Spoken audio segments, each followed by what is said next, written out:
السلام عليكم اخواني اخواتي، نتمنى تكونوا كلكم بخير وعلى خير. معكم اسماء. في هذا الفيديو ان شاء الله غادي ندير لكم 4 انواع الكيش بالعجين المورق، واحد بالدجاج، واحد بالطون، واحد بالطون والشامبينيون، وواحد بثلاثه انواع الفلفل. المتتبعين اللي سبق لهم شافوني كيفاش كنصاوب العجين المورق يبداو الفيديو من دقيقه 2 بلا ما يضيعوا الوقت.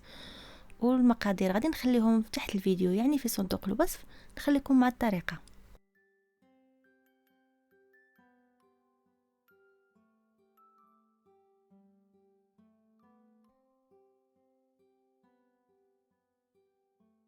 للعجين المورق غادي نحتاجو 200 غرام ديال الدقيق، شويه الملحه،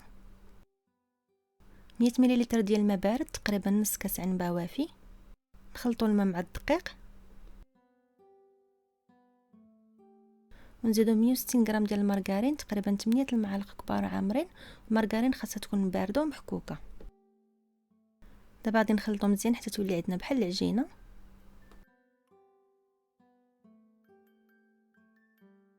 نغلفوها بالبلاستيك ونحطوها ساعه في الثلاجه باش تشد فراسها.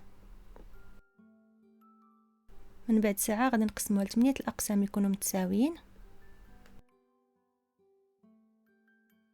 غادي نبسطو كل كره باستعمال دقيق وشويه مايزينا.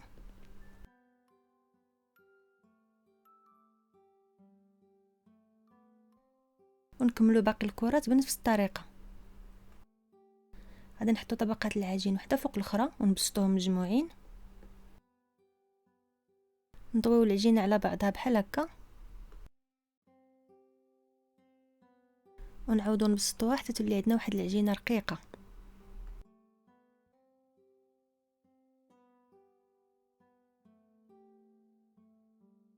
منين بسطناها دابا مزيان غادي نقطعوها دوائر.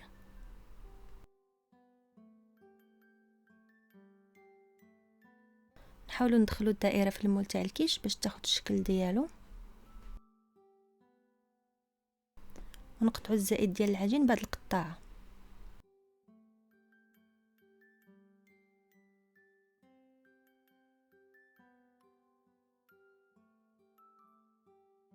غادي نحطوا دابا الفرماج. انا استعملت الفرماج بالكمون، ها هو الشكل ديالو الا شفتوه في السوبر مارشي.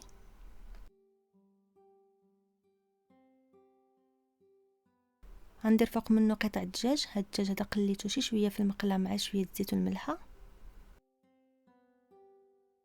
هنا عندي 3 انواع الفلفل الاحمر والخضر والصفر، حتى هما قطعتهم وقليتهم شي شويه في الزيت. البصله حتى هي شحرتها شويه في المقله.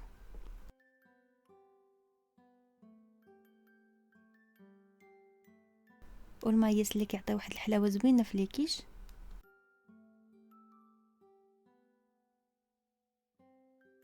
وفي الاخير الفرماج.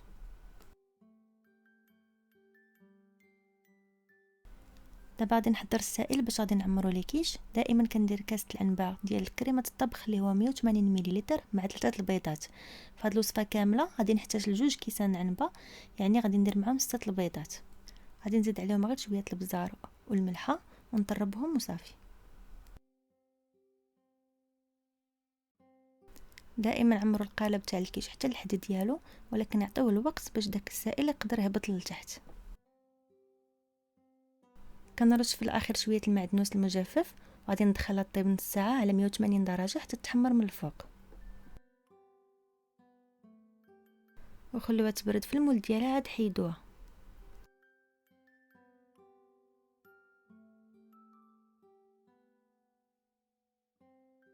وهذا هو الشكل النهائي.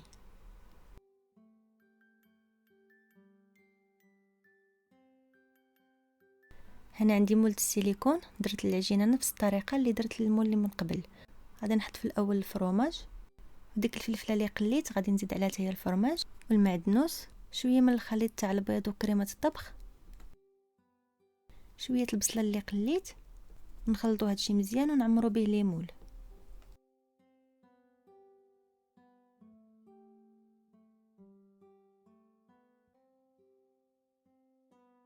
وحتى هو في الاخير غادي نغطيوه للحد ديالو بخليط كريمه الطبخ والبيض وندخلوه يطيب نص ساعه على 180 درجه اللي هي حراره متوسطه. الفران يكون شاعل من الفوق ومن التحت حتى يتحمر.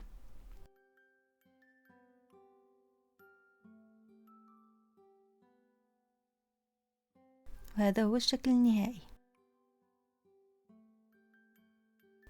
في الميني كيش اوفال غادي نقطعو بالقطاعه الدائريه المسننه ونديرو لها بحال هكا باش تولي على شكل المول.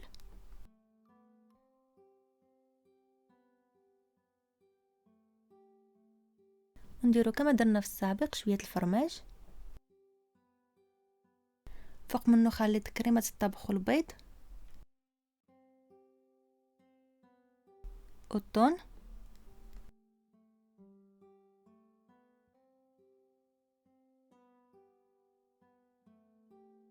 والمايز كما قلت لكم كيجي زوين في الكيش. واحد جوج صفوفه غادي نزيد فوق منهم الشامبينيون مقرد رقيق ونعمر بخليط كريمه الطبخ والبيض. ودوك جوج صفوفه اللي بقاو غادي نزينهم بطوماط سوريز مقرده. وكيف ما درنا من قبل غادي نطيبوهم نص ساعه على 180 درجه، وهو الشكل النهائي.